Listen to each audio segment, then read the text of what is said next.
തിരുവനന്തപുരം വിതുര ആറ്റുമൺപുറം ആദിവാസി ഊരിലെ ജനങ്ങൾ വർഷങ്ങളോളം സമരം ചെയ്ത് നേടിയെടുത്ത ലക്ഷങ്ങളുടെ പദ്ധതി പാതി വഴിയിലാണ്.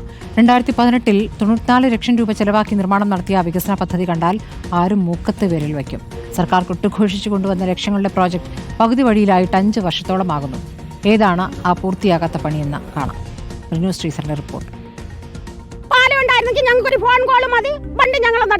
ഞങ്ങൾക്ക് മറുകര പോണ്ടേ. വാമനപുരം നദി എന്ന് പറയുന്നത് അപ്രതീക്ഷിതമായിട്ട് വെള്ളപ്പൊക്കം വരികയും പല അപകടങ്ങളാണ്. പിന്നെ ആന, പന്നി, പോത്ത്, പിന്നെ വാക്കി മൃഗങ്ങളും എല്ലാം ഉണ്ട്. പാലമാണ് മുഖ്യം. പാലം വന്നു കഴിഞ്ഞാൽ നമ്മുടെ വീട്ടിന് നടയെ തന്നെ കുട്ടികളെ നമുക്ക് സുരക്ഷിതമായിട്ട് കൊണ്ടുപോകാനും വരാനും നമുക്ക് സാധിക്കും. വിതുരയിൽ നിന്ന് ആറ്റുമൺപുറം ആദിവാസി ഊരിലേക്ക് പോകുവാൻ വാമനപുരം നദിക്ക് കുറുകെ ഒരു പാലം എന്നുള്ളത് ഇവിടത്തുകാരുടെ ചിരകാല സ്വപ്നമാണ്.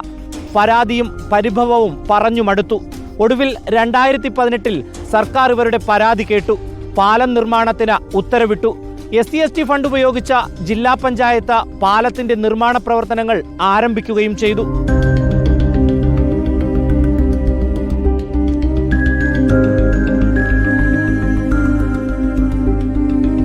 $94 ലക്ഷം രൂപ മുടക്കി സർക്കാർ പകുതി വഴിയിൽ ഈ പാലം പണിതു നിർത്തി. അവർ പണിതു നിർത്തിയ പാലത്തിൽ നിന്ന് താൽക്കാലികമായി നിർമ്മിച്ചൊരു പാലമാണ് ഇവിടത്തുകാർക്ക് മറുകരയിലെത്തുവാനുള്ള ഏക ആശ്രയം.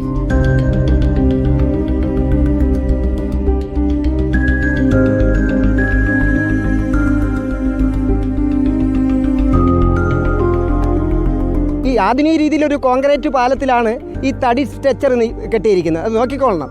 ഇത് കേരളത്തിൽ തന്നെ ഈ ചരിത്രത്തിലുണ്ടോ? ഇനി യവന്മാർ ഇവിടെ വോട്ടിന് വരണ്ട.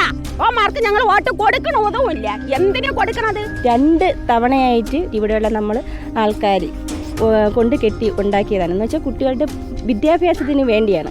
5 വർഷമായി ഈ പഞ്ചവടിപ്പാലം വാമനപുരം നദിക്ക് കുറുകെ പണിതു നിർത്തിയിട്ട് 94 ലക്ഷം രൂപ വെള്ളത്തിലായെന്ന് തന്നെ പറയാം.